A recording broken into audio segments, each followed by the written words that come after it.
Halo teman-teman semua, selamat bertemu kembali di pertemuan 6 mata kuliah Perkembangan Teknologi Informasi dan Komunikasi. Materinya masih sama sebetulnya dengan pertemuan minggu lalu, yaitu pertemuan kelima tentang teknologi informasi dan komunikasi memengaruhi budaya dan kehidupan sehari-hari. Namun bedanya kalau minggu lalu kita membahas mengenai banyak sekali konsep, kali ini kita akan membedah film, begitu ya. Jadi ada satu film yang saya pilih untuk kita tonton bareng-bareng. Ya, sebenarnya nonton masing-masing sih di rumah. Kemudian nanti teman-teman harus menuliskan reviewnya dan itu saya jadikan sebagai tugas satu di kolabor harus teman-teman submit. Due date-nya itu 3 hari gitu ya setelah jadwal mata kuliah ini berlangsung. Nah, film Sosial Dilema itu apa sih?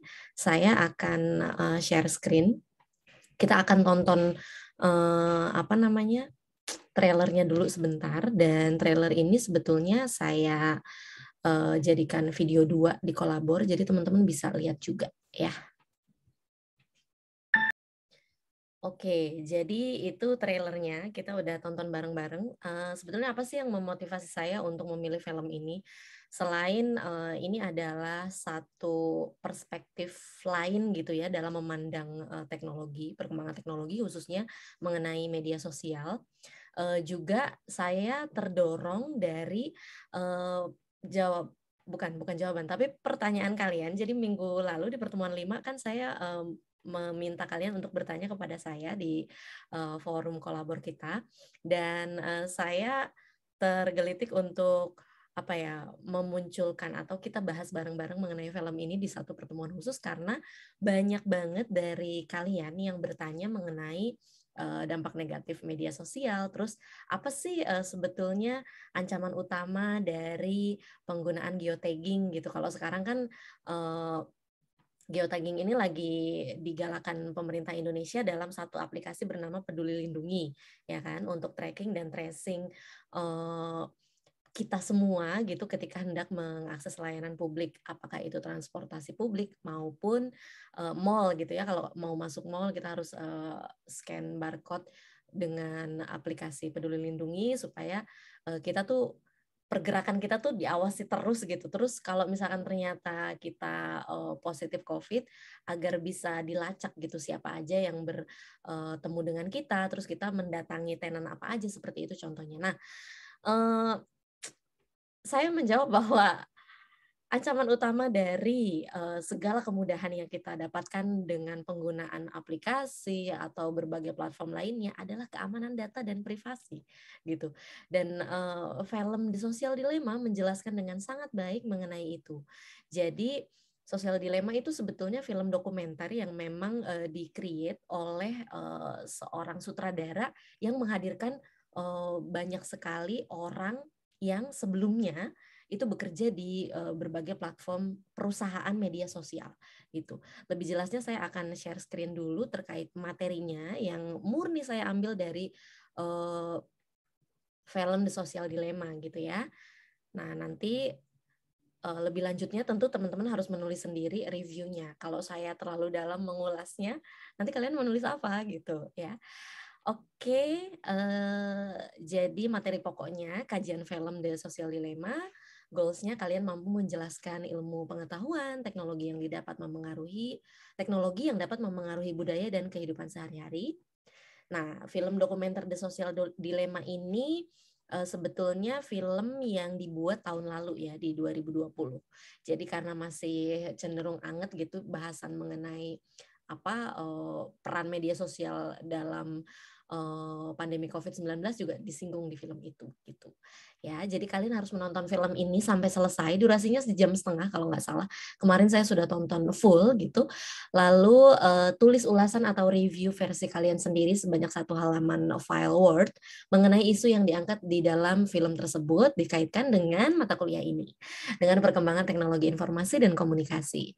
Terus dikumpulkan dalam format PDF sesuai due date masing-masing, tiap kelas akan beda-beda, yang pasti saya arrange 3 hari maksimal waktunya ya. Jadi silakan di jam kelas ini berlangsung ditonton filmnya, kemudian kalian mulai merenungkan dapat apa dari nonton film ini. lalu mulai dituliskan reviewnya. Versi kalian sendiri, bukan versi Google atau blog orang gitu, karena saya biasanya tahu kalau itu bahasa orang lain, bukan bahasa kalian sendiri gitu ya. Nah, film The Social Dilemma sendiri adalah satu dokumenter yang secara garis besar memberikan gambaran dampak negatif dari penggunaan media sosial. Terus sutradaranya namanya Jeff Orlowski, dia berusaha menyampaikan kekhawatiran para pakar media sosial kepada para penggunanya. Jadi para pakar media sosial di sini adalah mereka yang memang bergelut ya di bidang media sosial sebagai praktisi. Kemudian ada juga seorang profesor atau penulis yang dihadirkan dalam film ini dan mengemukakan perspektifnya mengenai dampak buruk dari penggunaan media sosial. Terus dokumenter ini dibuka dengan perkenalan mantan karyawan perusahaan media sosial yang besar gitu seperti Facebook, Google, Gmail, Pinterest, Instagram, YouTube, Twitter, hingga Apple. Nah, di Sosial Dilema memberikan perspektif media sosial yang berbeda pada halayaknya. Saya bilang ini perspektifnya kritis sih. Karena di situ ada statement ya, if you are not paying the product, you are the product. Jadi kita merasa mengakses segala sesuatu, aplikasi, website, media sosial, instant messaging, semuanya gratis ya. Dan itu memudahkan kehidupan kita gitu loh. Membantu kita berkomunikasi, berinteraksi dengan teman yang jauh, dengan keluarga yang berbeda benua misalnya. Tapi tanpa disadari sebetulnya kita tuh nggak gratis-gratis amat lagi karena produknya adalah kita sendiri gitu loh. Kita menjual data diri kita kepada perusahaan media sosial itu gitu. Menggunakan fitur rekomendasi untuk memanipulasi media sosial ini diangkat betul dalam film ini. Jadi nanti ada beberapa ya selain yang pertama ini. Nah, fitur rekomendasi bermula dari model bisnis perusahaan media sosial yang menjual kepastian kepada para pengiklan. Ini menurut Shoshana Zuboff, dia seorang penulis dan profesor yang dihadirkan untuk mengemukakan pendapatnya di dokumenter ini. Perusahaan media sosial memastikan pengiklan meraih banyak keuntungan dengan prediksi tepat yang didapat dari banyak data, dan fitur rekomendasi merupakan kapitalisme pengawasan. Mereka mengambil untung dari jejak yang ditinggalkan pengguna gitu. Kalau teman-teman ingat di pertemuan-pertemuan lalu saya selalu bilang bahwa yang namanya jejak digital itu nggak bisa dihapus gitu ya. Ketika ada satu pasal sebetulnya yang namanya right to be forgotten gitu, hak untuk dilupakan dalam UU ITE. Itu bisa aja sih dihapus tapi ngurusnya luar biasa repot dan pada dasarnya ya ketika sesuatu sudah tersubmit, terposting gitu ya, sudah naik di media sosial itu sulit dihapus gitu dan jejak digital itu yang membuat perusahaan-perusahaan ini mengeksploitasi kita gitu. Misalnya gini sederhananya, kita lagi browsing di Google gitu ya tentang satu topik apa misalnya dekorasi kamar tidur gitu.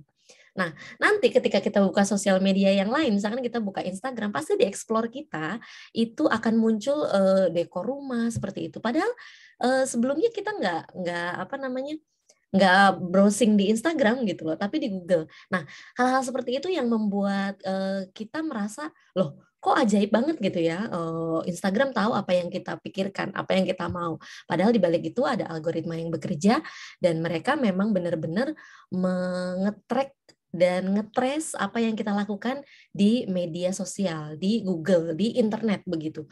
Dan bahkan lebih jauhnya lagi nanti kita akan diganggu dengan berbagai macam tawaran berupa iklan gitu yang sebetulnya nggak sungguh-sungguh kita butuhkan. Entah itu mereka akan bekerja sama dengan provider telepon seluler yang kita gunakan. Tiba-tiba misalnya saya yang pengguna Telkomsel itu dapat SMS tawaran diskon dekor rumah misalkan seperti itu gitu ya. Terus dan lain-lain gitu, IKEA dan lain-lain. Itu kita bilang kok ajaib gitu ya. Bukan ajaib sebetulnya, tapi memang begitulah cara media sosial bekerja untuk meraup keuntungan gitu loh. Supaya kita itu atensinya tuh ke pengiklan gitu. Seperti itu. Dan ini dijelaskan dengan sangat detail di film dokumenter The Social Dilemma ini. Nah, ada statement di The Social Dilemma yang bilang bahwa fitur rekomendasi di media sosial itu telah menjadi marketplace baru yang memasarkan prediksi nilai saham manusia dalam skala besar, seperti prediksi nilai saham perut babi maupun nilai saham minyak, dan telah menjadikan internet sebagai perusahaan terkaya gitu. Jadi ini salah satu statement yang dilontarkan oleh praktisi media sosial sebelumnya gitu ya. Dan film ini tuh nggak melulu mengenai pandangan-pandangan para mantan praktisi media sosial tadi, tapi juga ada ilustrasi yang digambarkan mengenai bagaimana fenomena media sosial ini bekerja dan juga memengaruhi kehidupan kita sehari-hari itu dengan scene-scene yang ditampilkan. Jadi diceritakan ada satu keluarga, di situ ada 3 orang anak, kemudian ayah dan ibu, terus bagaimana mereka berinteraksi di meja makan gitu ya, ketika waktu makan malam tiba, terus si anak yang remaja di sekolah itu di apa ya, dipengaruhi oleh seorang perempuan karena si remaja yang diceritakan ini laki-laki gitu ya. Seorang perempuan yang dia taksir kemudian perhatiannya lama-lama ternyata bergeser ke arah eh, ini apa namanya isu politik yang sedang berkembang di negara itu gitu. Jadi nanti silakan tonton aja sendiri filmnya ya. Bahwa saya mau menekankan film ini nggak melulu bercerita tentang perspektif yang dilontarkan oleh para praktisi media sosial sebelumnya dan juga akademisi yang concern dalam isu media sosial, tapi juga ada ilustrasi yang memudahkan kita untuk bisa memahami gitu loh, maksudnya apa sih gitu, yang diomongin mengenai konsep ini, kemudian secara realnya itu seperti apa kalau di kehidupan sehari-hari kita. Jadi saya sih sangat mudah mencernanya. Saya harap juga teman-teman bisa memahami dengan baik, sebagaimana saya juga dapat memahami film ini dengan sederhana seperti itu. Nah, perusahaan media sosial juga mengendalikan para penggunanya dengan model yang telah mereka ciptakan. Model apa? Jadi, perusahaan media sosial memanipulasi kita semua para pengguna dengan membuat sebuah model berbentuk penggunanya. Model ini dianggap seperti boneka voodoo, menyerupai pengguna yang memprediksi perbuatan kita di media sosial. Jadi, kayak misalnya saya gitu ya, saya tuh diilustrasikan sebagai diri saya sendiri gitu, sebagai model yang bisa dimanipulasi, bisa digerakkan gitu loh oleh perusahaan media sosial ini gitu. Dan si tokoh remaja laki-laki ini dijadikan sebagai satu model gitu ya, dan dia tuh benar-benar dikendalikan dengan apa yang dimau oleh perusahaan media sosial itu gitu, dengan klik video dan like yang dia lakukan gitu. Jadi setiap klik yang dilakukan oleh pengguna, kemudian video yang ditonton, like yang diberikan, semuanya itu digunakan untuk membangun model yang lebih akurat lagi, lebih tepat lagi, sangat-sangat presisi gitu loh. Jadi benar-benar kalau bisa pengiklan itu ya benar-benar tepat sasaran untuk beriklannya melalui media sosial, ketimbang kalau mereka beriklan di media massa seperti televisi, kemudian apalagi portal berita online gitu, atau melalui radio gitu. Nah, di media sosial itu ditawarkan dengan seprecise itu gitu ya. Jadi ada 3 tujuan utama diciptakannya model di media sosial gitu. Yang pertama, untuk meningkatkan engagement atau keterlibatan supaya pengguna terus menghabiskan banyak waktu di media sosial. Itulah kenapa kita tuh betah banget scrolling media sosial berjam-jam sampai mengabaikan waktu makan gitu, misalnya mandi, kemudian apalagi mengerjakan tugas atau mengerjakan tanggung jawab lainnya, bekerja, atau kalau kalian sudah bisa monetize di media sosial kalian, itu kalian akan terus-menerus apalagi gitu ya, di perhatiannya tuh terus-menerus ditujukan untuk menghabiskan waktu di media sosial itu. Belum lagi kalau kalian juga kecanduan dengan game gitu ya. Nah, kemudian yang kedua ada growth atau pertumbuhan di sini.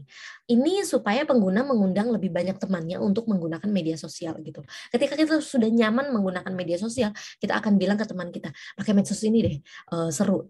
Terus nanti dia akan saling tag begitu ya, mention, kemudian saling berkomentar dan menemukan kenyamanan bersama. Terus akhirnya tumbuhlah bisnis media sosial itu begitu. Kemudian yang ketiga ada advertising ya, agar dari kedua tujuan sebelumnya, tujuan meningkatkan engagement dan meningkatkan growth media sosial tadi itu, perusahaan media sosial menghasilkan pendapatan sebanyak mungkin gitu. Jadi dengan perhatian kita yang penuh banget di media sosial itu, tentu saja akan menarik para pengiklan untuk beriklan di media sosial itu gitu loh. Jadi siapa yang sebetulnya diuntungkan dalam hal ini? Tentu saja si perusahaan media sosialnya, dia akan meraup banyak sekali keuntungan dari para pengiklan. Jadi perusahaan media sosial menggunakan algoritma untuk mencari tahu bagaimana cara meningkatkan tujuan-tujuan tersebut ya. Tujuan ini meningkatkan engagement, growth dan advertising. dan mengaturnya sedemikian rupa sesuai kebutuhan si perusahaan media sosialnya itu. Jadi benar-benar kita tuh hanya dieksploitasi dalam hal ini si penggunanya. Dengan apa ya? Sebenarnya kita nggak merasa dieksploitasi karena kita nyaman-nyaman aja main media sosial, senang-senang aja. Justru kita malah apa namanya happy banget gitu. Tapi banyak banget sebetulnya dampak negatifnya. Selain gitu ya, di film ini juga disampaikan mengenai gangguan mental remaja ketika mengakses terlalu lama media sosial seperti itu. Nah, media sosial juga menampilkan informasi yang berbeda untuk memanipulasi penggunanya. Jadi, menurut Jaron Lanier, dia ini adalah seorang penemu virtual reality dan ilmuwan komputer. Dia memberitahu seberapa besar kesalahan informasi yang ditampilkan dalam media sosial seperti Facebook. Ia menganalogikan informasi yang didapat pengguna dari media sosial Wikipedia, di mana para pengunjung itu sebetulnya dapat menyunting artikel. Jadi kita semua yang bukan siapa-siapa, yang nggak punya keterampilan khusus atau keahlian yang mumpuni untuk ngedit informasi yang ada di Wikipedia, itu tuh bisa dilakukan gitu loh. Jadi sebetulnya informasi yang ada di Wikipedia itu kredibel nggak sih? Tentu saja tidak gitu, karena siapapun bisa menyuntingnya gitu. Kemudian ada Tristan Harris, dia adalah co-founder Center for Human Technology. Dia bilang bahwa contohnya ada 2 teman yang sangat dekat sekalipun, itu mungkin saja memiliki teman yang sama di media sosial, tidak mendapatkan informasi yang benar-benar sama. Jadi saya berteman dengan kamu gitu ya, tapi informasi yang kita dapat di media sosial itu akan beda. Kenapa? Karena informasi di media sosial itu berasal dari analisis komputer mengenai informasi yang paling ideal bagi masing-masing pengguna. Kita berbeda. Berbedanya dari sisi apa? Kamu baru misalnya ya semester 1 kuliah S1 gitu kan, baru dapat mata kuliah perkembangan teknologi informasi dan komunikasi. Sementara saya secara latar belakang pendidikan lebih duluan gitu loh mengenyam pendidikan mengenai perkembangan teknologi informasi dan komunikasi ini secara formal. Kemudian secara non formal juga saya lebih dulu mengaksesnya, misalkan seperti itu. Atau apalagi lebih dulu menggunakan media sosialnya gitu loh. Jadi dengan berbagai latar belakang perbedaan tadi, itu akan membuat informasi yang sebetulnya isunya sama tapi akan nyampainya beda-beda ke kita kayak gitu ya. Terus ditekankan lagi oleh si Roger McNamee, dia itu seorang investor, dia bilang bahwa pengguna dimanipulasi oleh media sosial seperti saat pesulap menyuruh targetnya memilih kartu. Jadi kartu yang udah disajikan oleh pesulap itu sebetulnya telah disusun sesuai kemauan si pesulapnya gitu ya. Sama halnya dengan media sosial yang meminta penggunanya untuk memilih teman dan tautan yang diikuti, keberagaman informasi yang muncul membuat seorang pengguna merasa lebih pandai dibanding pengguna yang lainnya. Kayak gitu. Jadi karena tadi ya informasi yang diterima setiap orang beda-beda padahal isunya sama gitu. Nah, saya rasa cukup untuk pengantar mengenai The Social Dilemma dari saya.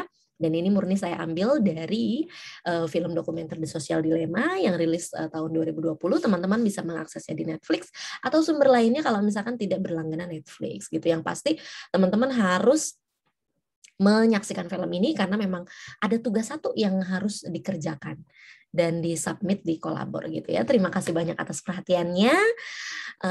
Silakan kalau mau bertanya di WhatsApp grup kita saat kelas berlangsung, saya akan menjawabnya gitu ya. Jadi jangan japri, silakan di grup aja. Nggak usah malu-malu karena pertanyaan kalian biasanya akan mirip-mirip. Jadi supaya saya tidak berulang menjawabnya seperti itu. Dan jangan lupa submit tugasnya di kolabor sesuai tenggat waktu. Ya, terima kasih. Sehat selalu.